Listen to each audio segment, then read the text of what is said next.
میں یہ کہنا چاہتی ہوں کہ مسلمان عورتیں اپنے درجے کو سمجھیں. اللہ نے انہیں مسلمان بنا کر کتنا بڑا ان پہ احسان کیا ہے. ان کے درجات بلند کیے ہیں دوسری عورتوں سے. پہلے تو ہمیں اللہ نے انسان بنایا. ایک درجہ اللہ نے کہا ہے کہ انسان جو ہے وہ میرا اشرف المخلوقات ہے، یعنی اس کی تمام مخلوقوں سے افضل ہے انسان. انسان میں دونوں آ گئے نا، مرد بھی عورتیں بھی. اس کے بعد سے پھر اللہ نے آپ کو مسلمان بنایا، مسلمان گھروں میں پیدا کیا.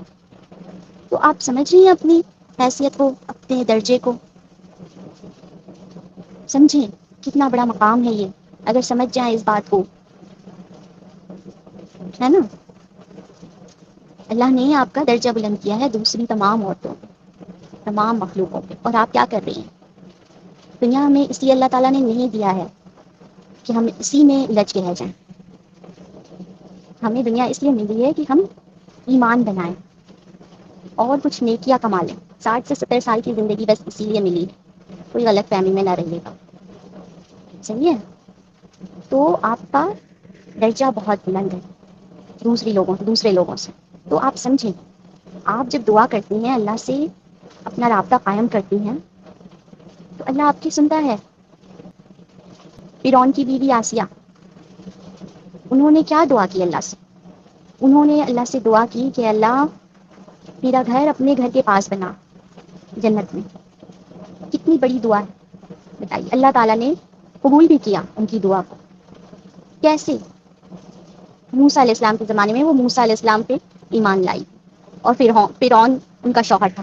جب فرعون کو معلوم ہوا کہ وہ مسلمان ہو گئی ہیں، موسیٰ علیہ السلام پہ ایمان لے آئی ہیں، ان کے رب پہ ایمان لائی ہیں، تو ان کو طرح طرح سے اذیتیں دینے لگا. جب اذیت دینے کی انتہا ہو گئی اس کے بعد، تب انہوں نے یہ دعا کی کہ اللہ جنت میں میرا اپنے پاس گھر بنا اور مجھے فرعون کی ظلم سے نجات دے. تو اللہ تعالیٰ نے انہیں سنا نا. کیا تھی وہ بھی عورت تھی نا ایک. اور ایسے ہی آپ حضرت رضی اللہ تعالیٰ عنہ کو دیکھ لیں، وہ ابراہیم علیہ السلام کی بیوی تھی. اللہ کا حکم ہوا تو ابراہیم علیہ السلام نے اپنی بیوی حاضرہ اور اپنے بیٹے اسماعیل کو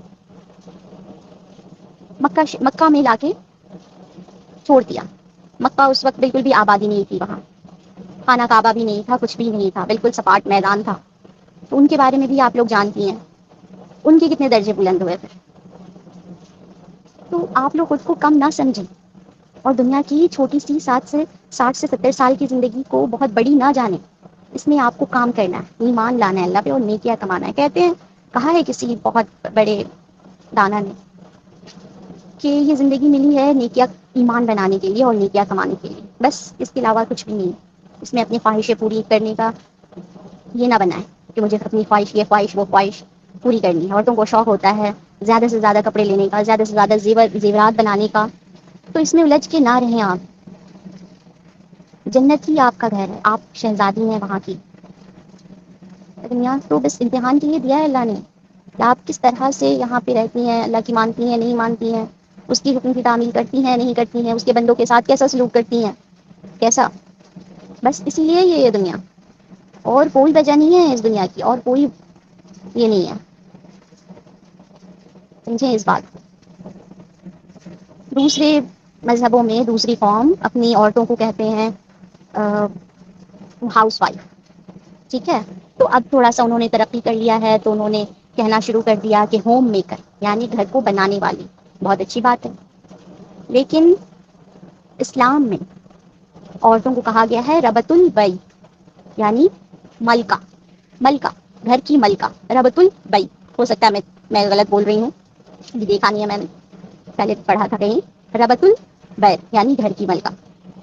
تو آپ گھر کی ملکہ ہیں، اللہ آپ کی ہر ضرورت کو پوری کر رہا ہے، لوگوں سے کروا رہا ہے. تو اس کے بدلے میں اللہ کیا چاہتا ہے؟ اس کے بدلے میں اللہ چاہتا ہے کہ آپ اس کی مانیں، اس کی سنیں، اس کے بندوں کے ساتھ اس میں سلوک کریں. اگر وہ بیمار پڑ جائیں تو ان کی خدمت کریں. خدمت نہیں کر سکتی ہیں تو کم سے کم پوری بات نہ بولیں، اس کی مخلوق کی خدمت کریں، اس میں سلوک کریں، اپنے اندر اچھے اخلاق بنائیں، اپنی بچوں کی اچھی پرورش کریں دین پر. بس یہی کرنا ہے. ایک دوسرے کو صحیح راہ دکھائیں، ایک دوسرے کی ہیلپ کریں. کوئی غلط راہ پر ہے، غلط کر رہا ہے، اس کو سمجھائیں کہ یہ غلط ہے، آپ کو حق دیا اللہ نے، ہے نا؟ بس اتنا ہی کرنا ہے. ایک دوسرے کے غم میں شامل ہوں، ایک دوسرے کی خوشی میں شامل ہوں، ایک دوسرے کو ہیلپ کریں، سہارا دیں، ایک دوسرے کی پردہ پوشی کریں. اللہ پردہ پوشی کو پسند کرتا ہے، اور اس جو پردہ پوشی کرے گا اس کی بھی قیامت کے دن پردہ پوشی کی جائے گی. اللہ کے نبی نے فرمایا صلی اللہ علیہ وسلم، مفہوم ہے کہ اس کی بھی پردہ پوشی کی جائے گی آخرت میں. اور یہاں ہم لوگ الٹا کرتے ہیں، چھوٹی چھوٹی بات کو بڑھا کر دکھاتے ہیں دوسروں کو. کسی نے غلطی کر دی ہے، کسی نے کچھ کر ہی دیا ہے، ہو ہی گئی ہے غلطی، تو اس کو اور بڑھا چڑھا کے دوسروں کے سامنے پیش کرتے ہیں. سراسر نادانی ہے، یہ سراسر نادانی ہے، سمجھ جائیے. قرآن پڑھیے، سورہ ملک پڑھیے تو آپ کو سمجھ آئے گا کہ دنیا آخر ہے کیا اور کس لیے بنی ہے. اللہ نے صاف طور پہ کہا ہے کہ دنیا میں نے امتحان کے لیے بنایا ہے. دنیا آخرت کی کھیتی ہے. یہاں بس نیکیاں کمائیے، ایمان بنائیے، نیکیاں کمائیے، ایمان بنائیے، ختم بات. کوئی امید کسی سے نہ رکھیے، اپنا کرتے جائیں. ایک دوسرے کو معاف کریں، کوئی غلط کر دے، کوئی کچھ بول دے تو دل بڑا کریں، اپنا دل بڑا کریں، معاف کریں ایک دوسرے کو، زیادہ سے زیادہ معاف کریں. اللہ نے فرمایا قرآن میں، مفہوم ہے کہ اگر تم معافی چاہتے ہو مجھ سے تو تمہیں بھی چاہیے کہ لوگوں کو معاف کرو. تو ہم خود کو بخشائے سمجھتے ہیں کہ ہم بڑے بخشائے ہوئے ہیں.